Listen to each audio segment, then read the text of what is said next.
প্রিয় ছোট্ট বন্ধুরা, আসুন একটি ইন্টারেস্টিং কোরআনী ঘটনা শুনি। একবার হযরত ইব্রাহিম আলাইহিস সালামের আগ্রহ জাগলো কিভাবে মৃতকে জীবিত করা হবে। তখন তিনি আল্লাহর নিকট আরজ করলেন, হে আল্লাহ পাক, আমার বিশ্বাস আছে আপনি মৃত মানুষকে জীবিত করবেন, কিন্তু আমি এই দৃশ্য দেখার আকাঙ্ক্ষা করছি। আল্লাহ পাক বলেন, আপনার কি এই ব্যাপারে বিশ্বাস নেই?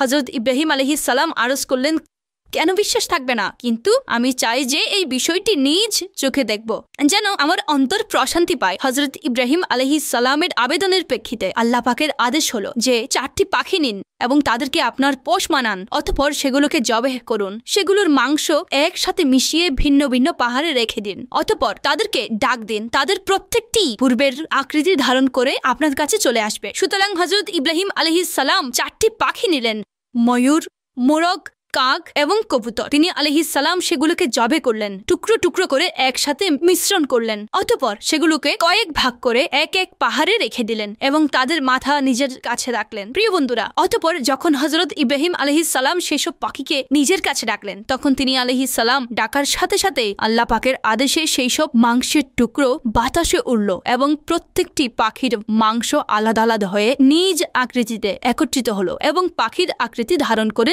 নিজ পায়ে দৌড়ে দৌড়ে হযরত ইব্রাহিম আলাইহিস সালামের কাছে চলে এল এবং নিজ নিজ মাথার সাথে যুক্ত হয়ে পূর্বের মতোই পাখি হয়ে গেল। আল্লাহ পাক পারা 3 সূরা বাকারার আয়াত নম্বর 260-তে এই ঘটনা সম্পর্কে ইরশাদ করেন, وَإِذْ قَالَ إِبْرَاهِيمُ رَبِّ أَرِنِي كَيْفَ تُحْيِي الْمَوْتَى قَالَ أَوَلَمْ تُؤْمِنْ قَالَ بَلَى وَلَكِنْ لِيَطْمَئِنَّ قَلْبِي قَالَ فَخُذْ 4 مِنَ الطَّيْرِ فَصُرْهُنَّ إِلَيْكَ ثُمَّ اجْعَلْ عَلَى كُلِّ جَبَلٍ مِّنْهُنَّ جُزْءًا ثُمَّ ادْعُهُنَّ يَأْتِينَكَ سَعْيًا।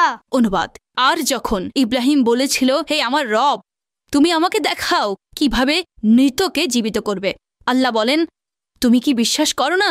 ইব্রাহিম আরজ করল, অবশ্যই বিশ্বাস করি, তবে আমি চাই যাতে আমার হৃদয় প্রশান্ত হয়।